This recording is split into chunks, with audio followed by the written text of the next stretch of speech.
recording for this. Okay. And welcome everybody this morning, the 5th of May. Happy Cinco de Mayo to you if you celebrate today. And welcome to Marketing Office Minutes with John Turino. And today I have a special guest with me, Malee, who is the CEO of Sacred Fire Creative, which does a whole host of things that I'll be asking Malee to talk to us about. For those of you who haven't seen this broadcast before or who haven't participated, you're invited to join us via Zoom. The URL is up here, https://j/799-344-5506. Just pop in and we'll be happy to have you participate. The whole idea is to make sure that we answer your questions and make sure that your burning issues are addressed. Feel free to pop in at any time, and we will acknowledge you and bring you up. If you don't want to be on camera, we can just do it audio if you're a little camera shy. So in any case, Malee, good morning and welcome. Thank you very much for joining us this morning. Good morning. Thanks for having me. I'm happy to do it. Tell us a little bit about your background and what Sacred Fire Creative does, Malee. Sure. So Sacred Fire Creative is really about helping conscious business owners brand themselves, help with web design and marketing. And so it's a way of helping people represent themselves in a way that's authentic and true to what they do. So when you work with a client, and I know that you take more of a holistic view to website development than just, writing code or putting a WordPress thing together. How do you get a client to understand what the purpose of a website is and how to design it with the right mission and that sort of thing? Sure, that's a great question. I think I spend a lot of my time educating my clients on why we have a website or why they need one and figuring out if they really do need one. So, and most people do. I mean, what I do is I talk to them about the reasons that people go to their website and, the purpose behind it and also what they're doing when they get there. So just making sure that we know the flow of the user. So how they're navigating the site, how they're using it, and making sure that it's really clear so that once it's designed, once it's complete, then it's being used in the way that we want it to, so that we intend it to. Okay, so what seems when you talk to somebody about this, when you get ready to architect a website, how do you start? Oh, when I get ready to architect a website, what I usually do is I go through a series of questions that are more about that person or the business owner and what their main goals are, not just in the website, but in their business. And so, for their business, it has to make sense with their overall business strategy. So, I go over all of the typical kind of branding questions and figure out, in essence, why do they have a website? What is it going to do for them? And what are people going to do when they get there? So making sure that there's a purpose and an overall strategy. So also knowing what they're going to do once they have the website. What do they do with it? Is it just a business card for them, or is it something that they're going to start pointing people to? Are they going to have a blog? A lot of questions really change how a site is structured. And so it's really important to know overall what their business strategy is before I start designing their website. All right, thank you. Robin McKillop has joined us from Salem. Good morning, Robin. Oh, you're muted, Robin. Your microphone is muted. There you go. Hi, everybody. Good morning. Okay, so a basic website, what pages are essential to it besides the landing page? Right. So definitely on your homepage, you want to focus on having something that is emotionally grabbing for your clients, right? Something that will speak to your ideal clients and have a call to action. So it's a kind of a trendy word, but basically it's a button that somebody will click and take you to the next step. So you're leading somebody through the process and letting them know what they want to do next, what you want them to do next, right? So the homepage obviously has to have something like that, as well as some kind of information that acknowledges that when they get there, they're in the right place, right? So they need to know when they get there, they have that visual saying, okay, yes, this is exactly who I met, or, this is the company that I was looking for, or this is exactly what I need, right? Okay. So have some quick questions that need to be answered right away. Some other things on a website that you need are like an about page. People want to read a little bit more than just what you have out there. So they want to read about you. They want to know what kind of services you might offer. So those are some of the things. It really depends on the business. So, and also a contact page or some way of getting in touch with you. They want to know that you're a real live person and that you're not just, some spam or something like that. They want to know that you're a real company out there. So. Okay, so actually from the starting page then, from your homepage, you want to actually design the rest of the website with the end result in mind, right? Whether that's getting someone to visit a brick and mortar store or buy something online or make a phone call or do something else, right? Yes, definitely. And, especially if you have a business like we just did a website for a restaurant and they're launching a new rewards program, that must be right on the homepage, right away above the fold so that it's easy for people to know, okay, this is new, this is what we're doing now, and this is what I want to click on next. So, it's just, it can change, it can be, updated and everything, but it has to be something that provides value right away and acknowledges that, yes, they're in the right place. Okay. I hear a lot still today about search engine optimization and how you have to load your page text with keyword, anchor words and stuff like that. How important is that these days? How important is SEO? Yes. It's very important. It's as long as people are searching, then it's not going to go away, right? And especially if you have a business that is maybe considered more of a commodity, something like plumbers or something that somebody's going to look up because they don't know somebody in that field. If they're going to just go to Google or Bing or whatever and go search somebody and just whatever comes up, if you're not on that first page, then you're really missing out on the business, right? And nowadays, you can kind of get around that with ads, but people still want to see your URL up there on the organic search. They still want to see that, oh yeah, you're a legitimate business, whether you've been in business for a while or not.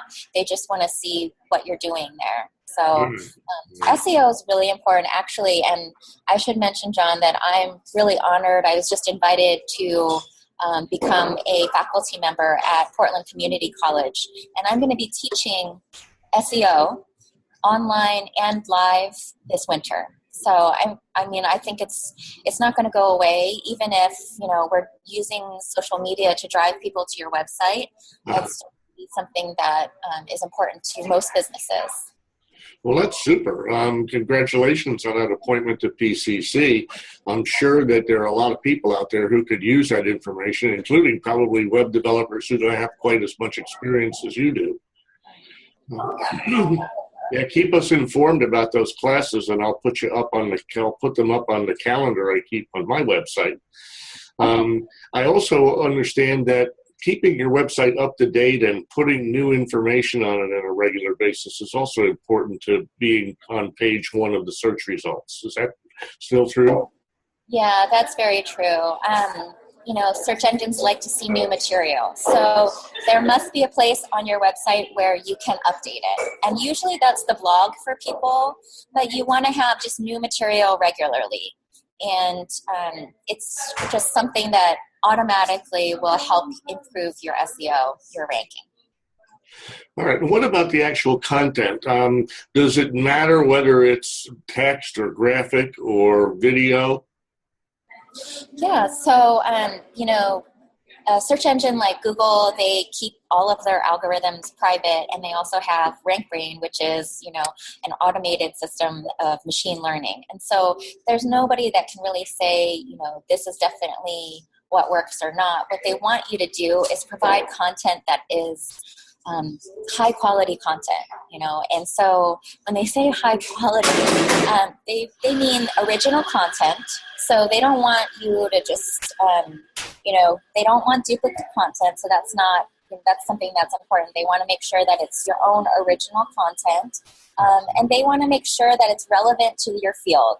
So whatever your business is, the main purpose of your website, you should be writing about that field in many different ways in your blog.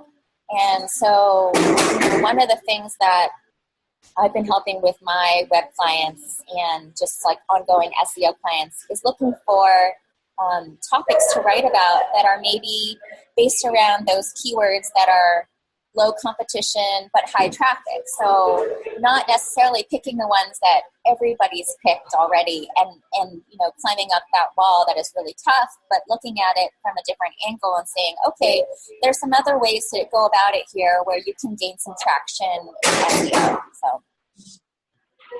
All right. Well, sounds like you're remodeling your house there, Malee. It's pretty loud here. Sorry about that. Okay. And so, we need the homepage, obviously, and that should have the welcome and the acknowledgement you're in the right place, and what do you want to do next, and anything that's new above the fold. The about page. What kind of content goes on the about page? Well, there are really, to me, there are three things that your website really wants to address. And one of them is your expertise. And so you want to show that off on your about page. You want to show off that you're an expert in your field. Expertise, your authority, and your trustworthiness. So those three factors are ones that help encourage people to go ahead and buy from you. So having something on your website like you're a member of the Better Business Bureau or, other associations that inspire trust are really important. You can put that on your about page. You can also put material that, like I said, increases your expertise or perception of expertise and authority and trust. Okay. And what about testimonials from past clients or customers? Is that appropriate for the about page, or should they be kind of scattered throughout the website on various pages? Yeah, so the testimonials, reviews, especially independent reviews, ones that are, on Google or Facebook or Yelp or, those independent reviews, those are really important to search engines and also to people buying because they perceive trust, the trustworthiness. And so I actually encourage my clients to put them on every page of your site, just a little bit, not like you're, flooding your pages with it, but you could have, a slider with that information or just a little quote, something like that from one of your top clients. It doesn't have to be long, but something that also, again, inspires trust is really important. Okay. So we have the about page, we have the home page. What other pages are important to a website? Well, again, it really depends on the business, Okay. but it has to be, you have to have the pages that people expect. Now, some people get really creative with the titles of their pages, and that throws people off because they can't find the information.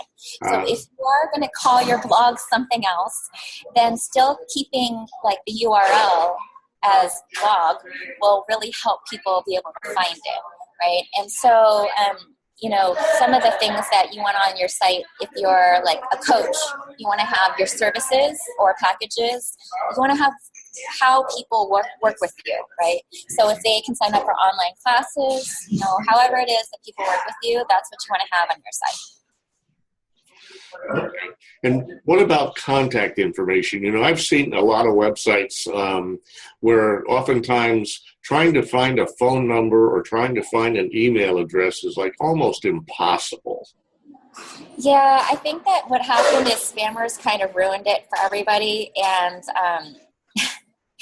it's difficult because if you put your email on there, then the spammers will get you, and nobody wants that. So oftentimes people will put just email and then have a link to their email, and oftentimes people are putting their phone numbers. Again, that inspires trust.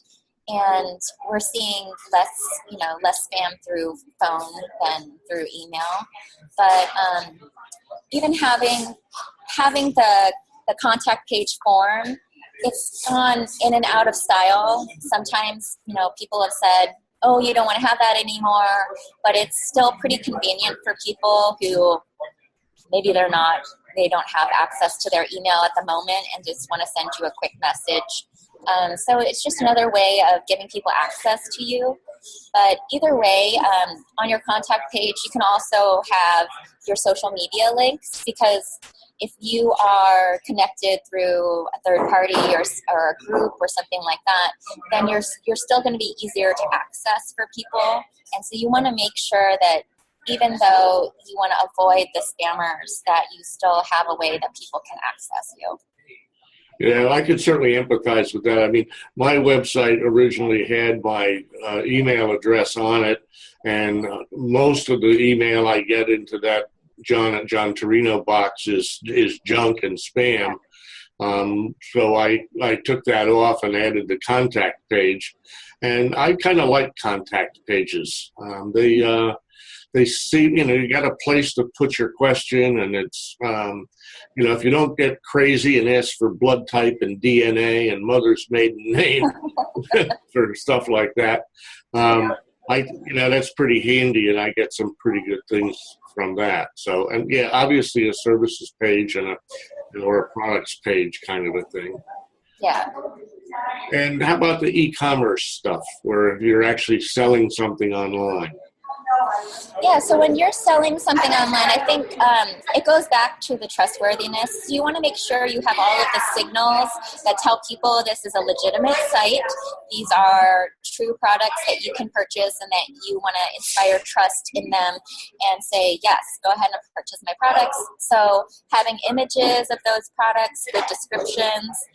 You want to have information like a PayPal symbol or a Better Business Bureau, some kind of symbol that says to people that they can trust this, and they won't get ripped off, or they won't, their money won't just go nowhere. You also want to use the secure socket layer, and or when you see the HTTPS on the URL, and that it's encrypted, and so that when they're putting in their information, like if you're asking for their name and address to send them the product, that it's protected. So just making sure that you have those protections in place is really important. Yeah, I mean, when it comes to liability and stuff like that, I know the banks changed the rules not too long ago about liability if you, as a person, are storing the information from people, like if you store their name and address and card numbers and stuff like that, and something goes wrong and you get hacked, you're liable and you're responsible, which is a great reason to use something like PayPal or Square or Stripe, or even set up your own merchant services account for that kind of thing. Yeah, and there are so many different merchant services that are very good these days. So people, definitely need to keep their clients' information safe. Yeah, I use PayPal and on most of my stuff, and sometimes for European sales, it's Stripe. That seems to be more popular over there. So. Yeah, I use both. I like them both. So. All right, super. Robin, you have any questions for Malee about websites? For those of you who don't know Robin, she is an expert on doing videos and on online business strategy altogether.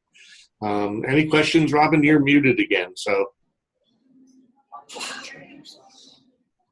Okay. All right.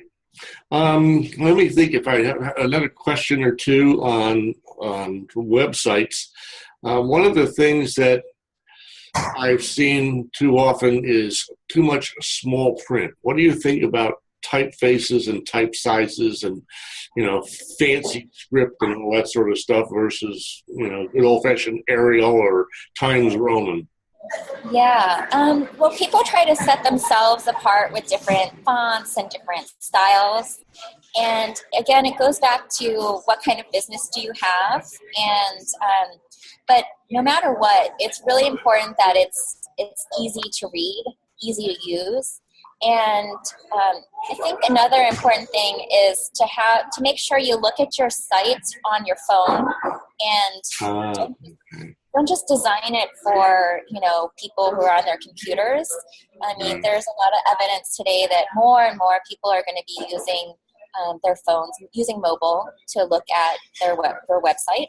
And so having that mobile user in mind means that you have to take a look at the font sizes.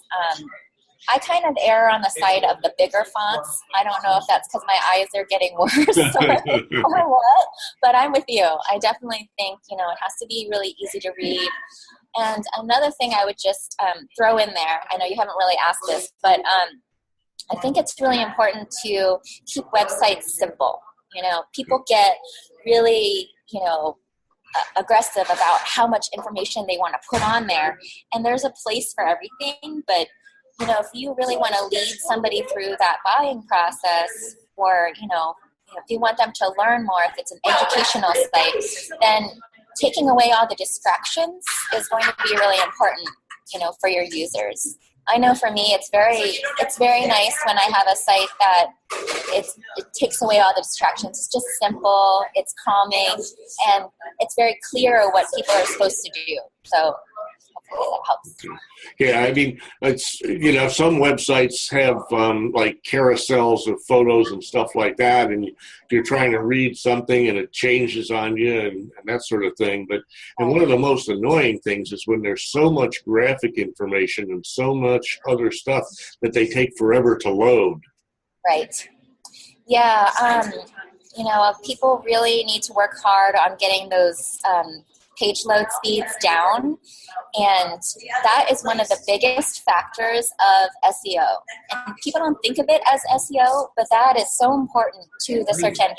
If you get a site that doesn't load as quickly, then, you've lost half people there. So I forget what our attention spans are now, but they're just going lower and lower. I think, if a site doesn't load within a couple seconds, you got to take a look at what you can do to change that. Yeah, I mean, the latest statistics I've seen are 5 to 7 seconds. And back on the mobile thing, it's anywhere from 50 to 65 or even 70% of people who are now using phones or tablets. So if you don't have a website that's designed to handle both computers and mobile, or, it doesn't have to be, I guess in some cases you make an actual separate website, but the responsive design, as I understand it, can be both. And the Google search, if you're searching on a mobile device, will not find you if you're not mobile friendly anymore. So that's another reason for making sure that you consider the mobile applications. Yeah, I agree. Yeah, and Google is rolling something out called accelerated mobile pages. And so it's just something you're going to hear about more and more and just pay attention to. So it's just making it very clear that page speed and mobile-friendly websites are going to be very, very important to your ranking for Google. Okay. Robin's agreeing with us there on that one. Yeah, right. Yeah. Okay. Let me think what else. We talked about contact information. We talked about making it simple. What about the use of color on websites? How important is that? Well, it really depends on, and I keep saying it depends, but it really depends on your ideal client, right? Okay. And what they're going to respond to. So, for example, I have a photography website, and having like that black background to kind of take away all of that distraction, and it's more artistic. I feel like, that makes sense, but it doesn't make sense for everybody else. If I had a business coach who wanted to have a black background, it would turn a lot of people off, and turn people away from the site. So I do advise my clients, I have some clients who they don't want any speck of white on their website, and it's hard to look at, without some white space. So you want to make sure that you get a few different opinions, and keep in mind who the end user is. It's not always you. So even if I don't personally want a site that doesn't have any white space, that might work for a certain clientele. So just being really aware of what colors you're using and who it's for is really important. Yeah, I was thinking actually more in terms of the psychology of color, and that, for example, dark blue, the IBM blue is associated more with trust, whereas green may be associated with either money or natural things. And, red has excitement tied to it, and orange is energy and that sort of thing. And yellow people would agree with more. I mean, there's whole batches of information on the web about psychology of color. And those are all still true.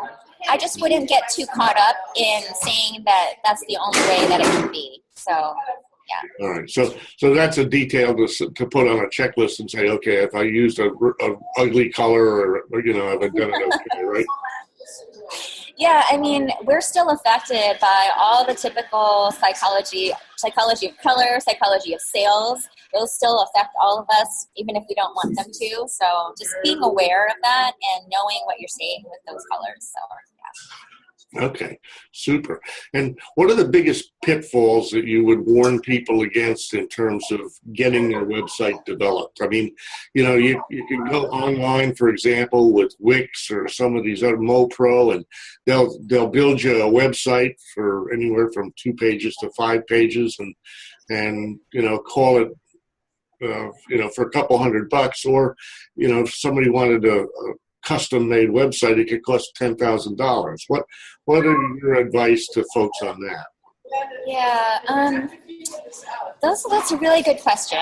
I mean, I feel like I have definite opinions about those services, Sure.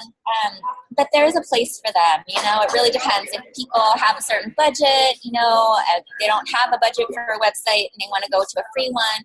I think for somebody just starting out temporarily, it might make sense. And I think that it's important for you to own your website and be able to change it yourself.